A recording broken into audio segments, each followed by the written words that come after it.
I'm Ben. I build and make and fix things. And I like talking about building, making, and fixing things, and the parts of that that are scary and messy, and why that's something anybody can have. The scary and messy part, we've all got that anyways. The scary and messy with the satisfaction at the end of having built, created, or fixed something, you can have that. I do handyman work. I would not say that's who I am. That's just something I do to earn money. Who I am, I'm someone who really enjoys relationships and really likes building, fixing, and creating things. So this year, I moved from a full-time job in the restaurant industry into running my own small business. So this business is tiny. I've never run my own business before. It's an experiment in a lot of ways, but it's going pretty well and I'm learning a lot. And I really think the stuff I'm learning about is less about business and more about life and myself. Honestly, that's what's motivated me to talk about this somewhere. So I don't know if anyone's ever even going to see this. I mean, I guess I'll put it on YouTube for people to see. I don't know if anyone will see it. But I had a conversation with my mom as well, who I often talk to about my business and like the trajectory that things are going in.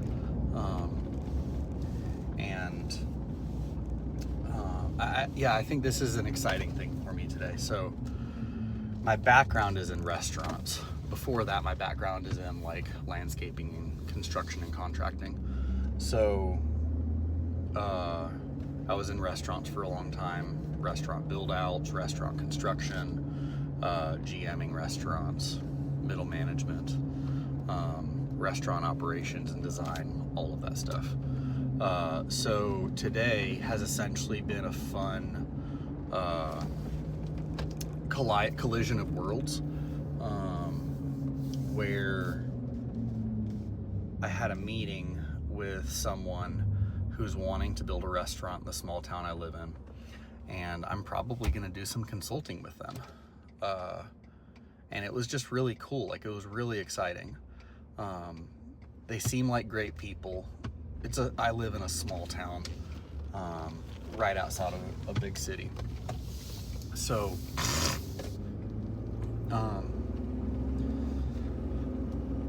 they don't want to pay someone hundreds of thousands of dollars to figure out the thing. It sounds like the people I was talking with have been in business and working and in life for a long time, long enough to know that, you know, if you're smart and you work hard and you form good relationships with people who fill in the gaps in your own expertise, like, you can do things cheaper than some people would say you need to spend.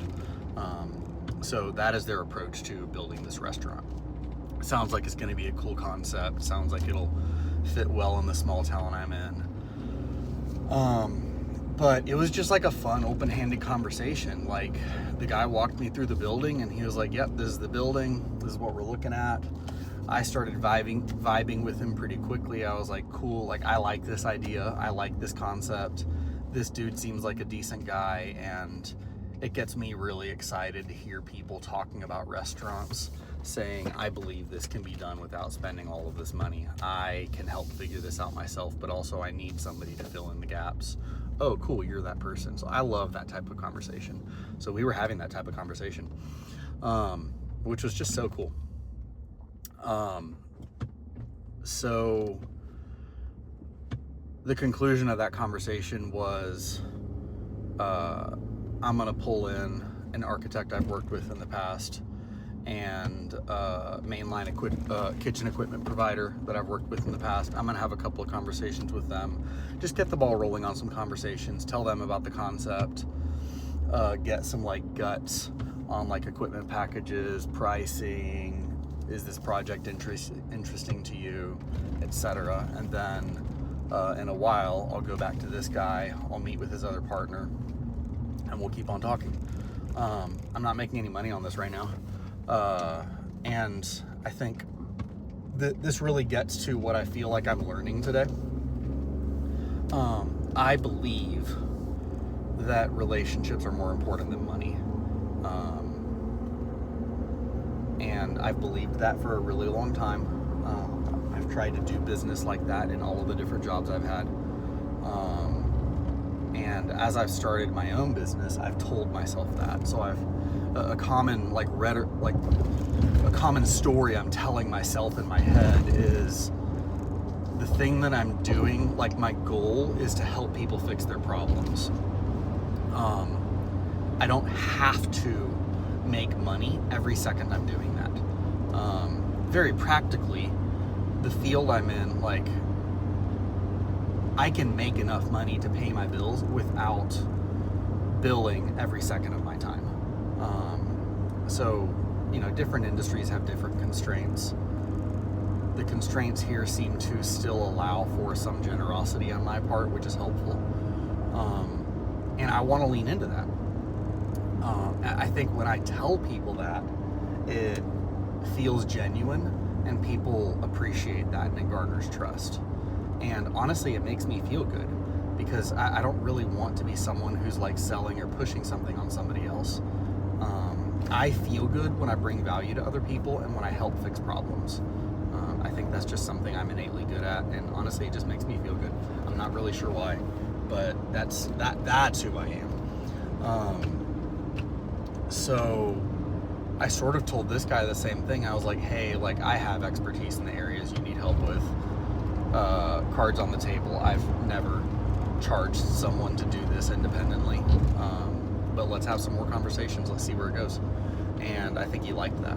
So I was telling my mom this story, and her response was, you see how everything like comes together, things that aren't even connected. So context for the restaurant stuff is most of the time I spent in restaurants, I was miserable. I don't think I was miserable actually because of the industry, although restaurants as an industry is really, really intense. I was miserable because I wanted to get things out of my job that I don't think any job can provide you. You know, things like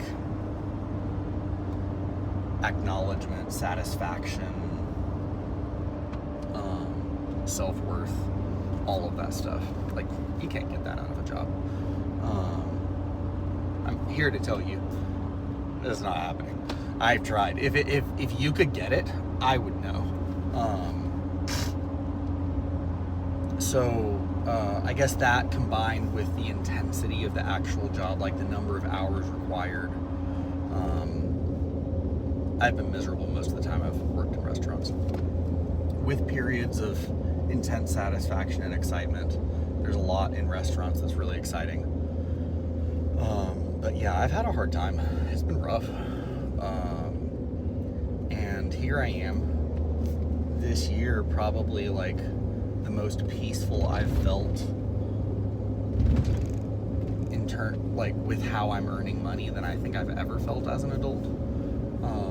And my restaurant experience is like coming right back up. And I was able to confidently tell the guy, like, oh yeah, I can help you design a kitchen. I don't think you need to hire a big restaurant like designer. I think you need a young, hungry, scrappy architect who can like put it on paper for us. And you need to be smart and ask questions, and you need someone like me who understands the kitchen operations. Like, that's sort of what you need.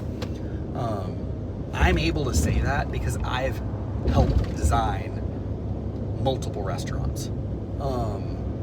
I was miserable when I was doing it though. And the amount of time I've spent questioning, like, is this what I'm supposed to be doing? Am I hurting my family spending all this time away from them because of the hours? Yes, I think I was in a lot of ways, but I didn't know what else to do. What else do I do? How do I escape? What's wrong with me that I'm not happy? I don't know. Like, I've spent so much time asking myself those questions. And, I don't know if I could or should have done something differently at the time. But I think what I'm learning and seeing today is like even some of the difficult challenges, even some of like the mess or the scary things that are happening when we're going through them, like they can still come up later in a way that surprises you. That's what I'm experiencing right now. It's like things that in my past life have been really hard or represented like challenge or unhappiness are currently coming up for me in a way that's like really exciting and opening new doors for me. And that's just exciting. Yeah. And I mean, I think in a lot of ways, like even the fact that I'm able to say I'm a lot more peaceful with how I earn money than I ever have been. Well, I think a lot of that is because my context and past in really intense, high hours industries. That's the context I have to working less right now. I remember coming out of college thinking my life was ruined because I had to finish up a quote on a Saturday. That's laughable to me now. But I remember feeling like that, like a year out of college. Now, it's like, holy cow, I do quotes every Saturday and Sunday. I just do it while I'm sitting on the couch with our kids.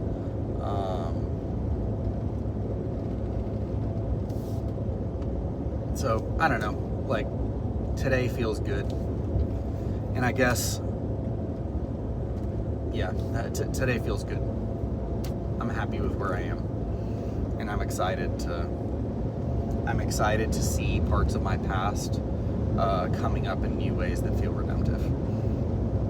So that's the thing. So I can't really decide how I'm supposed to or how is best to talk to a camera or talk to people. So I think I'm literally just gonna talk. Ooh, I've heard people. So I'm thinking of, I've got a call coming in. Hold on. And that was a spam call. So I hate the term YouTube creator. Storytellers I like, who I follow, who I really enjoy. It feels like they're talking to me. So what if I treat the camera as a person? I think I'm gonna try that. So camera as a person, that's a really hard concept.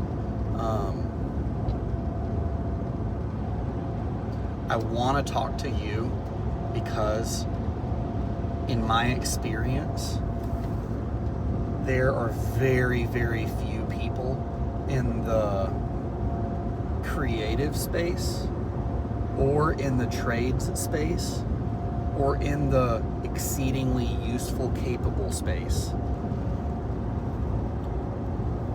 who are telling everybody how accessible that is for anybody who wants it.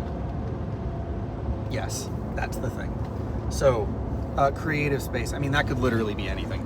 I actually consider myself in the creative space despite not being an artist or a musician or anything like that.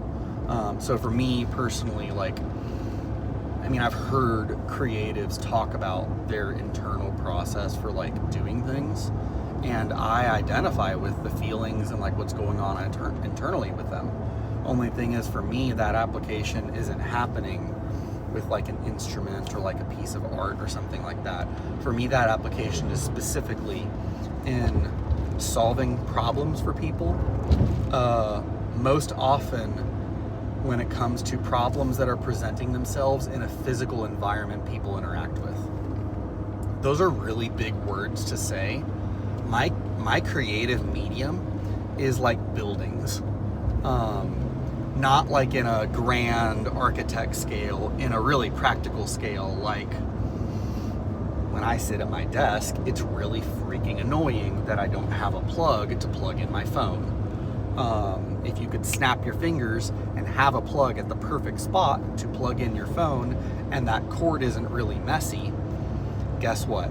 Your life is now better. Not only is your life better, the energy of that space is different. And at some point, I'll probably spend a whole conversation talking about how I see energy in spaces like impacting us. So that little example that I just explained, like, that's how I work.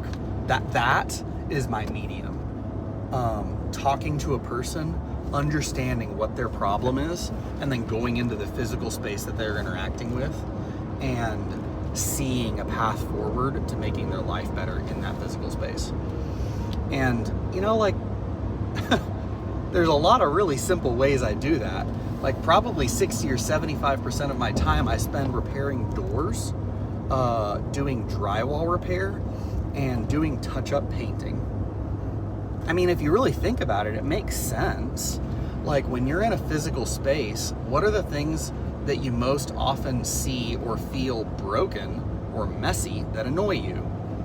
Holes in your walls, stained or damaged walls, or doors that don't open or close right. Freaking annoying. Drives me crazy. So I spend a lot of time fixing those things. Anyways, the other spaces that I talked about, so like I talked about creative spaces, I think I talked about trades. So I see trades as like an element of this. Like, trades all do some very specific version of the thing that I just described. It's like trades go into spaces and they set up, build, create, or fix a certain part of that space. Electrical, plumbing, walls, framing, carpentry, cabinets, TVs, mounting things, low voltage stuff, which would be like lighting, accent lighting, speakers, like all of that stuff is part of the physical spaces we interact with. So trades all have their little piece that play in there. And I mean, even outside of a home, so like mechanics, fixing vehicles, upgrading your vehicle, mowing your grass, like there's trades that do all of these things. And then finally, like practically capable. So I don't know what a good term for this is, but what I think about when I say that is I grew up using tools with my hands and learning all of those skills that a lot of people refer to as like manly skills, right? I don't think that has to be specific to any gender, but I grew up learning those things. So I have a lot of those things. I don't think I'm better than anybody else because I have them, but I do have them. And I often have friends reaching out to me because those things that I have, they don't have. So that's what I mean when I say like practical capability. Like if someone's car breaks down, I can probably help them fix it. Also, if they've never called a repair shop before, give them some suggestions on how to find a repair shop or who to call, get a tow, where to find the tow hook inside of their glove compartment, like all of those little things. It's not just like how to fix the whole thing yourself. I don't know, like those practical things that your dad knows how to do. Not as many people nowadays know how to do those things. And I guess this is where this conversation comes in. Most of the, I want to say men, because I think the particular spaces that I've referenced outside of creative spaces are often male dominated. But again, I don't think it's about gender. Most of the, I'm going to say people because it's not about gender. Most of the people I know who are highly skilled and really comfortable in those spaces, they're not spending a lot of time inviting new people into them, which breaks my heart because as someone who, I don't know, like loves and cares about their friends and the people they're close to, and as someone who has a lot of people reaching out to me saying, hey, can you help me with this? My impression of this is that there's a lot more people in our world around us who don't know how to do these things and feel a little bit scared and helpless than there are who feel comfortable with this. I happen to feel comfortable with this. And I want to invite you, whoever, into it, if you wish it. So at the same time, there's things I'm not interested in. I don't know. I can't think of a good example. There's things I'm not interested in, and I just pay someone to do them. That's fine. I don't think there's anything wrong with that. But there's also things that I'm interested in, and there's things like there's something inside of me that feels satisfied when I have done something and it's better. Like I go and do something with my hands or with my brain, and afterwards a space is better, another person's life is better, my life is better, something feels different and fine-tuned or improved something. There's a part of me that is fulfilled when I do that, and it makes me so happy. And I don't think that's just me. I don't think that's just creatives. I think that's everybody. I think that's you and the most uncreative person you know. All of us have some version of that. And what I've observed, talking to a lot of people who ask me for help, is most people who aren't comfortable in these spaces seem to think they can't get that. Because, I don't know, they didn't grow up learning those things, or their dad didn't teach them how to change their tire, or, I don't know, like their parents were not creative, or whatever. And, I mean, if there's one person ever, like one person who sees this video and you get one thing from this video, anybody can have that thing. The way you get that thing, the way you get, and I don't mean, when I say that thing, I don't mean comfortability in the space. I mean that feeling of satisfaction when you have created something, and like that satisfaction that you can't quite get any other way. That you can have that.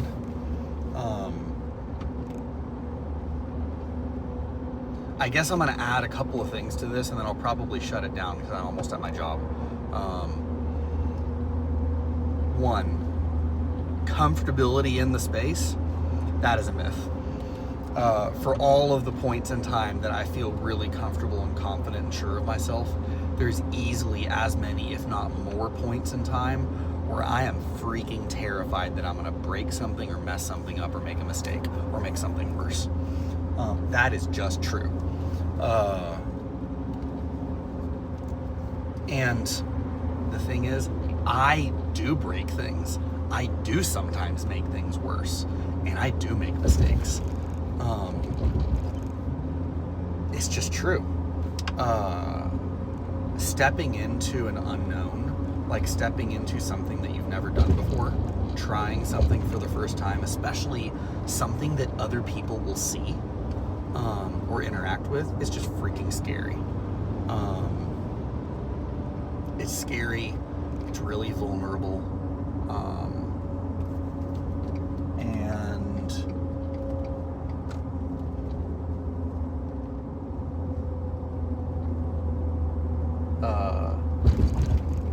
yeah, it's scary. It's vulnerable, and I don't think there's any way anybody can change that. If you talk to one of those people who are highly capable and comfortable in those spaces, and they tell you that's not true, they're lying. Of course it's true. Now, also, you know, comfortability and experience comes with time. So sure, if you've done something for 20 years, like there's going to be elements of it that just you've done before. Those parts get more comfortable. But that scary thing where you try something new, where you're not sure what the outcome will be, it always comes. So comfortability and the feeling of confidence where like this is totally fine even though it looks scary from the outside, that is a myth. 2, you don't have to be good at working with your hands, and you don't have to be good at working with tools or doing practical things or doing creative things to get that thing being the satisfaction. Not true. The thing that you have to do is you have to be willing to try something scary and new.